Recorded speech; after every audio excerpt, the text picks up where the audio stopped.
a particular emotional and intellectual dynamic that crops up in many areas of life can be discussed, and it can perhaps be described as persistent, say, shock at the apparent contrast between claims of infallibility and the reality of fallibility. What does that mean?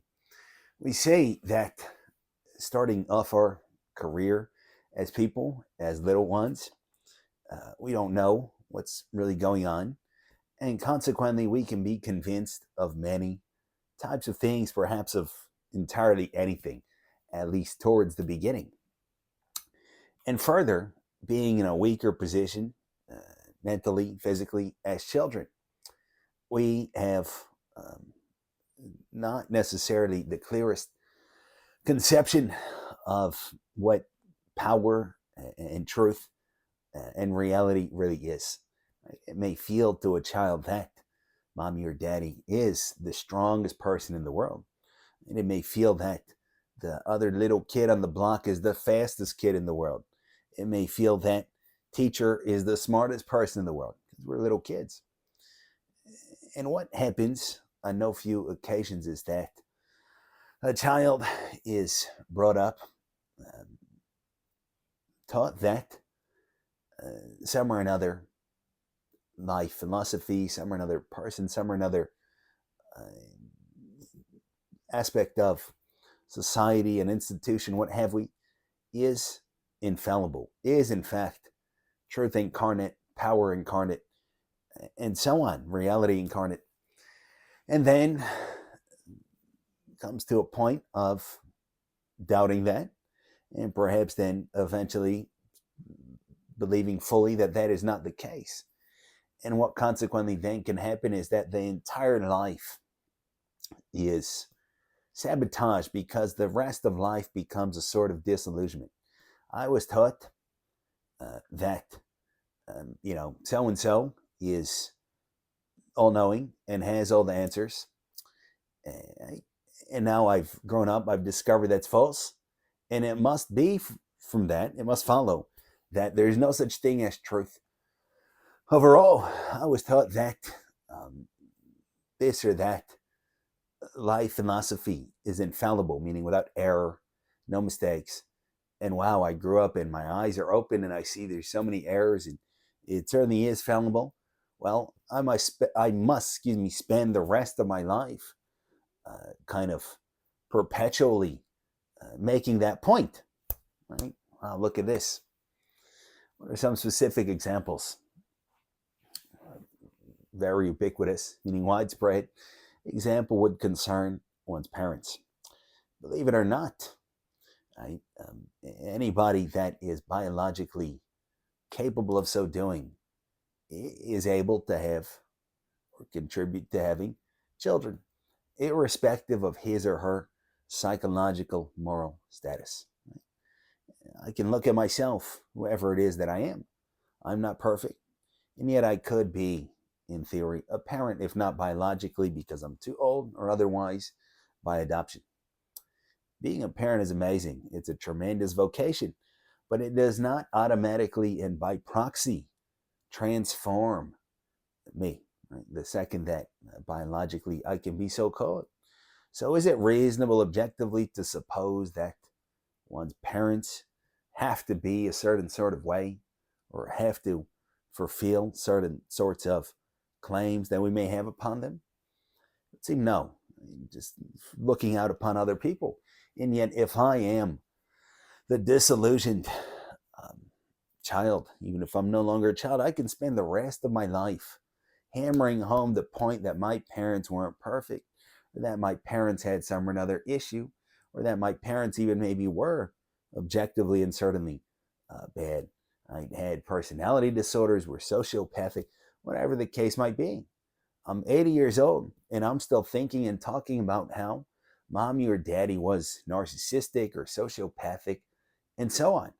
Why? Because I have this disillusionment, that's pronounced correctly, between what I was taught or what I naturally assumed, which is that these are my parents, they're infallible, their opinion rules, and so on, in what I found to be the case, which is the opposite, it seems to me.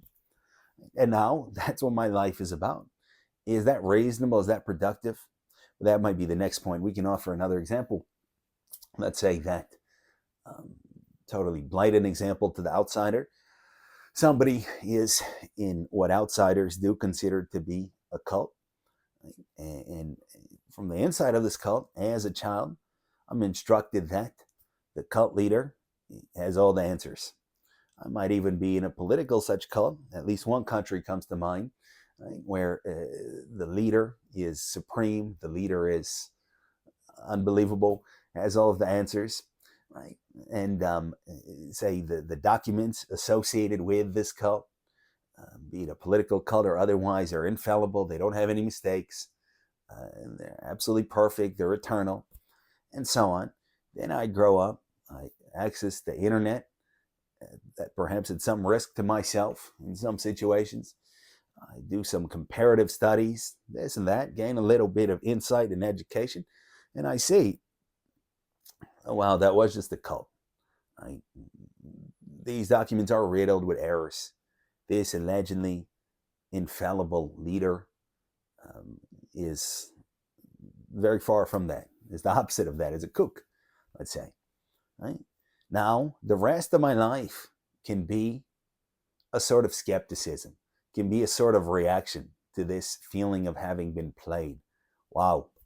The reality is so far from the truth, which is that I was just in a stupid cult with its lies and nonsense, and I was taught that this is perfection and truth, and if you don't agree, you're screwed, and yada yada. I'm so played that 20, 30, 40 years later, I'm just still in a sort of reactionary state.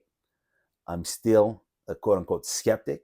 I don't believe now in any values. I don't believe now in any truth. I'm simply reacting to this sort of juxtaposition, meaning contrast between what I was instructed and what I found to be the case. Many dedicate their lives to aggrandizing these juxtapositions. It's like, look, it might not even be my own claim. It's like, look, these people claim that such and such aspect of life, again, it could be documents, could be a person, whatever, is or are infallible, perfect, supreme, but I found all these mistakes. Right? And I'm harping on that for decades. I've made my whole life about that. Look at this, look at this. So what can be said now on these accounts? What can be said is that whatever might be the case, whatever I was taught, whoever my parents were, whether or not I grew up in any kind of cult or any kind of in connection with any kind of deceit, the fact is that I am a person, and there is something that is better for me, and there is something that is worse for me. There still is something that is good for me and something that is bad for me. I don't want to be miserable. I want to be happy. I don't want to be wretched. I want to have some well being. Even if everything that I was taught was a lie, even if the very ideas about these very topics, happiness and wretchedness, that I were taught were lies and nonsense, it's still true. Right? I could have grown up in a cult concerned with eating, with the craziest nonsense and stories and superstitions. You know, you eat this food and then a star explodes, and then you eat that food, and there's all these little invisible elves that come, whatever. But food is still food, and I still need it. The truth is still truth, and we still need truth. Reality is still reality, and we still need it. We just need to pursue it. The correct attitude would seem to be, in connection with such situations, to get the point and move on.